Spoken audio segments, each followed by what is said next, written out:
Hi, and welcome to Business Unusual. I'm Liz Whitehead, co-mastermind at Diversity Masterminds. I'm here as always with Heather Cox. Hi, the other co-mastermind of Diversity Masterminds. And our guest today is LaSonya Berry. Hi, LaSonya. Hi, thank you for having me. Yes, Our LaSonya pleasure. Berry with McPherson Berry and Associates. Awesome. Well, we are going to get into what happens when business unusual becomes business as usual. But before we do that, tell us a little bit about McPherson McPherson Berry. Berry. Yes, McPherson Berry is my sweet joy, my baby. It's an HR consulting firm, and we help organizations of all sizes in three key areas. Either we do it from an HR partnership standpoint, where we become your HR partner, or do HR outsourced services. The other thing that we do is a lot in organizational development, whether that's leadership, executive development, individual contributors, e-learning. And then last, we do capacity building. So we help supply diversity programs. We create supply development programs for small businesses and helping them to build their capacity, grow, and be more effective so they can grow their revenue. Awesome. That's incredible. So, how long have you been in business? Ooh, you're trying to get me to tell my age, but Ha- well, actually, it's been 15 years. It's hard to believe that that many years have passed, but it's been 15 years. It's been 15 years of growth, pain, and joy. Oh, so tell us before we get to the joy, tell us a little bit about the growth and pain. We'll get to COVID-19, but before even that, what were some of the things that taught you lessons that other people can learn from? Let's see, first generation business owner. So came straight out of corporate. You think you're ready to be a business owner. You got your college education. You've been in corporate. You've gotten leadership awards. You've run departments. You run division. It's like, yeah, I'm ready to go do this until you decide to be a business owner, and all of not necessarily with you. So just going through the growing pains and learning what it is to run your own organization, and not being the person to do everything. Most businesses and startups, that's what we do. And so we have to learn how to do that balance and not just, as we say, work in the business and work on the business, but just more importantly, finding that right balance and then learning how to do business. We are great at our craft, but we don't necessarily know how to run a business, and we don't necessarily know how to sell business development to get additional business. So Right. all of that was the growth part that happened as a new business owner. Awesome. What were some turning points for you where you were like, I can't do it like this anymore. I have to shift. Right. And you know what? It's just the fact that one is learning this part. We hear people talk about all the time value proposition. It's like, I know this is good. I know it works because I've done it before. I've done it in corporations. But the thing is, you've done it, but how do you customize that for your client so that they can see the value and they can see the benefit? So that was one of the key things that, as the business owner doing the business development part, that we had to really, and I should say we more so me, had to customize because I did all the business development. So I was out there doing the selling, but not really understanding that I have to help the person who I'm meeting sell that to the internal team. Yes. Mhm. So that was a learning for me there. I know one of Yeah. the things that I often talk about, because people assume, because you're certified, multiple certified as well, right? One thing that people will usually assume is that it's just a business development tool. Now, you know just as well as I that there Yeah. are so many company development components to your certification that you can take advantage of. And Liz and I talk Right. about this all the time in Diversity Masterminds. So one of the things I talk about is my mentorship with Toyota. So when I'm meeting with the C-suite, the C-suite is my mentor for, one of the mentors for my Toyota mentorship. And I said to her, I'm like, look, all the corporations are like, Heather, you're such a genius. What you offer is so invaluable. I mean, we're not going to pay you anything, but it's so I'm like, okay, where is the messaging gap? Like, you're telling me I'm a genius. You're telling me this is so Mhm. needed. You all need this. What's the messaging gap, right? So to your point, finding the way to communicate what you do to how they need to hear it Mhm. is so key, right? And it's not so intuitive all the time. Right. And then not only that, you got to prepare them to be your internal salesperson. Right. So which means you got to build that relationship with them so that they will share with you what are their pain points internally. You're not going Yes. to find that on the company website. So let's just be No. clear on that. That's not going to happen. It comes with that business development and building relationships, I should say, as you're building that relationship. And the other area that I would say is reading their financial reports at the end of the year. Usually they're sharing where they're going and what they're doing, but that at least gives you some talking points. So when you talk to your representative, you know some other questions you need to ask. Yeah. Yeah, one of the things that we give our Diversity Masterminds alums is a list of a bunch of corporations, their LinkedIn's, but links to their annual reports as well, so they can get that information. So that's awesome. I love it when our guests independently verify. They reinforce that what we're doing is the right thing to do. Right. So I would love to talk about how your business shifted in general during COVID-19, but even specifically with business development, how did that have to change during COVID-19? Well, I will tell you this, I have not traveled since February. So that's definitely a big difference. From a business development standpoint, we all have those key industry events that we attend, and then as well as, supplier diversity events or different corporate events that we attend. So with COVID being stable for and in place since February, that is definitely one big change right there. So there's a change in twofold. One, there's a lot of money that was saved from a travel standpoint because we didn't actually go. But I'm going to tell you, you might have saved the money in travel, but you still got impacted from a time standpoint. So with this whole COVID, a lot of the events went virtual, which means it consumed more time. So even though you didn't go anywhere, you were spending more time going to more events than what you would normally go to because everybody was virtual. And so, like, we were just talking briefly just a minute ago, certain times of the year, you either take a break, you wind down, or you got that time to, to readjust. 2020 was no readjustment. It's been like all the way through, you pretty much have been on because events have happened because people were waiting.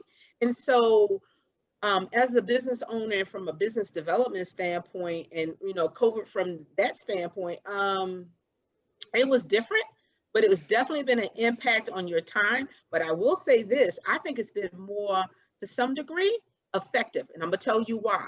Yeah. Because if you were a new business owner, it might have been a little bit more challenging.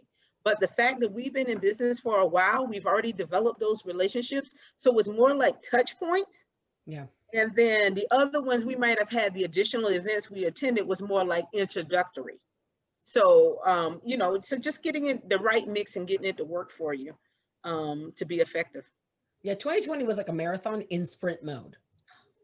Like, oh, it's a marathon, not a sprint. Well, actually, this year it's a marathon, but you gotta have to sprint the whole marathon. Right. And usually this time of the year, I'm sitting back and going through my strategic planning planner that I have and looking at, and in my CRM and looking at my touch points and, making sure who did I miss? My list grew so much. And so now I'm like, okay, I got a ready-made follow-up system now for the first of the year because, we met people, but we have not started that really business development. So started from a good place for the first quarter of 2021. Now, since there were so many companies that went virtual, so, Diversity Masterminds, Certify My Company, 12.5, we've all been virtual anyways the entire time, but there were a lot of companies who were not virtual and had people in office. So you must have done a lot of HR work because that does affect the way. I know that, for example, when we did a lot of hiring this year for Certify My Company, I have people all over the country now, which means that you have to be careful, right? Be so much more careful. And so how did that impact your business, having all these companies going virtual, or people reaching out, kind of clamoring, like, how do we handle this virtual work mode from an HR perspective? Right. So it's threefold. So the first thing is because everybody went virtual and they were mostly traditional, we did a lot of development on how to work virtually. That was probably the second quarter. We spent a lot of time doing that type of development, teaching people how to still stay engaged, how to, be effective as an employee, and then even the managers. How do you manage your team virtually? It is different. And so, we share best practices and things from that nature. And then the second part of it, Because of the pandemic, organizations realized, guess what? They needed more help with their HR. And especially on the small and medium-sized business standpoint, some organizations didn't even have handbooks. Their handbooks weren't up to date. They didn't have policies in place. They didn't have processes in place. And so we were helping them, get up to speed with that.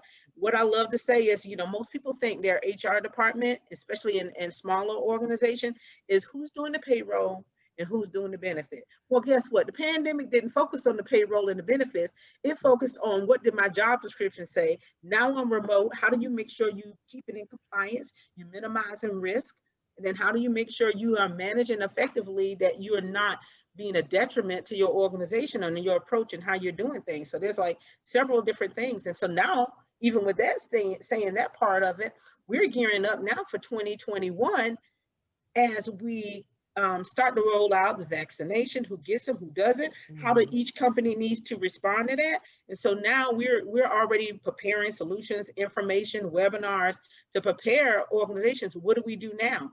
Because we're past the pandemic. Yeah, the pandemic is here. It's no question. It's made an impact. Right. We've gotten our PPE, we've gotten our PPP.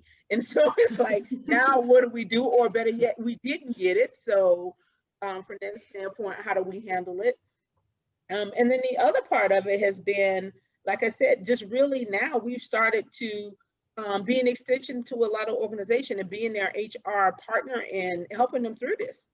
And so, for those who just needed to add extra resources, we did.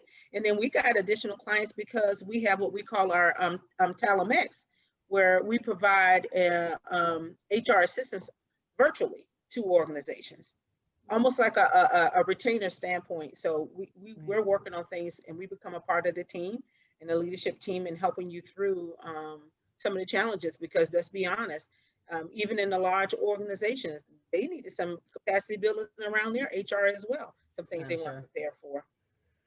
Yeah. So if someone hasn't called you yet, it's too late, because you're booked. No.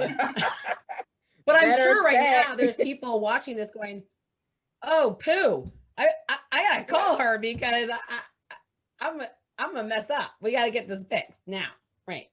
Right. And so, and then the other part of it is why they need to be calling, because now we are pretty much, should be going or getting ready to close out in performance evaluation.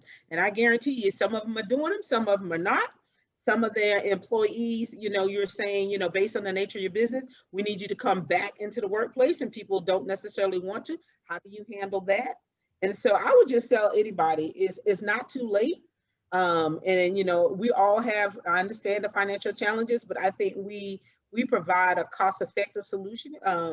It's not, we provide a tailored solution based on your need. Of avoiding a lawsuit, LaSonya, is like, I didn't want to say that, but you. I mean, I'm just gonna say it for you. I mean, right there.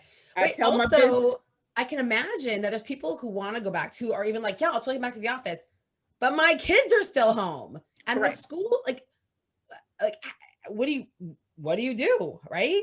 Right. I mean, so I'm happy to leave my kids almost anywhere right about now, but a lot of people are like really protective, and so they're like, I can't. My 6 and 5-year-old can't be at home doing school, even though it's nonsense online for a 6-year-old, but whatever. And I go to the office, like, what do you do? Right. So, helping organizations, here's the other part that we didn't even talk about. The processes weren't there. So we're helping them fine tune in their process and standard operating procedures. So it's not sometimes that they can't do it and provide that level of flexibility. They just don't have the structure and the framework to support it. And that's what we come in and we'll help with that from that standpoint too. Right. So that's awesome. I love what you're saying too about the big corporations and how you're helping them. But you also mentioned you help smaller businesses develop supplier diversity programs. And you've been doing this for a long time. You're dual, like Heather said, you're dual certified. You buy from other diverse business owners. What are some big wins that you've had in that area? Well, I will tell you, anything pretty much that we outsource, except for maybe like from some software, we are always using diverse women-owned minority suppliers, period. That's our first go-to. And it's not something we just started. That's just something we've always done. Value. And so I think, we look at how do we do business with the corporations, but I think we also need to focus on how do we do business with each other. I tell them, you say, yeah, you can go to the big brands, but guess what? The flexibility and really understanding what you're trying to accomplish. And, we understand that because we're in the same area. So as far as size and agility and flexibility. So we understand what it takes to run a small business and got a different perspective. Yeah, amen. So well, true. And you get someone else that's invested in your success. Like if you go to one of the big brands, when someone, first of all, who's going to come to them and say, I need someone to do this? And who in that company is going to remember, like, oh yeah, let me refer Liz to you to do that. Like the kind of relationship you have is just different when you're doing business. Like you're one of another person. I mean, we were talking about David Ricciardi earlier, and he said 100% of everything that touches supplier diversity in a box is a diverse supplier. Yeah. So. Right. And see, that's the other part that you brought up. So when you're working with other diverse suppliers, it's like you building your own network as well. So as we hear of opportunities, we're sharing them with each other. And I've done it and I've received it. So it's a win-win all the way around. Not only you doing business with each other, because we do understand your business and we can vouch for how you operate, we're more apt to, do that referral. Yeah. Being a go-giver. LaSonya's a go-giver, Liz. She's good like that. Thank you, Heather. Yep. I believe in it. Yeah, it's true. All right. Well, this has been awesome. One of the last questions we like to ask is, once the coronavirus does go away, right? We're talking about the vaccines and people getting back to work. What's one thing that you'd like to see stay? I think the fact that we're just been open up to the flexibility of how we work, because I think, what I didn't share, even my background, I'm an ex-IBMer, and we went from the brick and mortar to we had people working from home, and we figured out how to do it. And so even from whether you're small or the large corporations, I don't think we're going to ever really go back to business as usual. I think we've already learned that there's a flexibility in how we work and how we operate that I believe is here to stay. We talk about either the gig economy, but that flexibility from an employee standpoint, from an employer standpoint, from a supplier standpoint, even from a customer standpoint. We've made so many pivots and adjustments, and what I've learned swivels that, we talk about innovation. We're going to be looking at how do we now make it more effective for you as the individual, from all those different perspectives. So I think I'd love the fact of having that stay, because I think it's, I think the other part to it, even though we're working remotely, I think we all are going to have a better appreciation for relationships and how we see each other when we're, face to face again. I think we're going to have more value on that, because I think at one time we got to the point where even if you would go someplace, people were kind of limited. You had little buckets of time. I think now that we've been apart for so long, we're going to welcome those relationships and really, build on the fact that now happy to see one another and looking at how do we approach things a little differently, as individuals and as organizations. There's gonna be like 8-minute hugs happening when we get back to these conferences. First, and from HR, we don't want too much touchy-feely going on. So I think we're going to have a new way of Heather, time's up on that hug. Time's up, Heather. LaSonya's going to be timing people. Yeah, we're going to call LaSonya on you. Totally. The first conference back is going to be wild, whatever So it much is. fun. I don't think anybody is going to complain about the length of time of the conference. No. And the fact they're not going to complain of where it is. It doesn't matter where it is and how long, we're going to all be happy to get there. All those flyover states we're putting in now, they're like, come to us now. You didn't want to go before, but you'll come to us now, won't you? Yeah, I love that new approach that they have of working in Hawaii. I don't know if you saw that. No, but they were opening it up for you to come and work in Hawaii, and they were doing different cost-effective ways to make that happen. I'm on my way. New HQ. Let's have a board meeting there. Board meeting. Diversity Masterminds board meeting in Hawaii. Yeah, let's do it. LaSonya, this has been awesome. For all the people who do want to call you, who are realizing who need to call you, they realize. don't have a plan. Yeah. How should they get in touch with you? I'm going to give you a couple of ways. And matter of fact, the timing couldn't have been better. We have a new, refreshed, new website. So definitely www.McPhersonberry.com. So that's McPhersonberry.com. If you go to the Contact Us page, you can schedule a call directly with us. You can fill out a form and email us and let us know what your needs are right there on the website. Emails there, telephone numbers there. We're better utilizing. See, that was another thing that came out of COVID, is refreshing all of your technology and your websites. And so we did that. So if you go to the website and you go to the contact page, you can schedule a call right there, or you can tell us what your specific needs are, and then we can, work on a proposal and then send it back to you as well. I love it. I love it. Thank you so much for being here today and sharing your wisdom and insights with us. Thanks so much. The pleasure's been all mine. Thank you both, Liz and Heather. Thank you. See you next time on Business Unusual.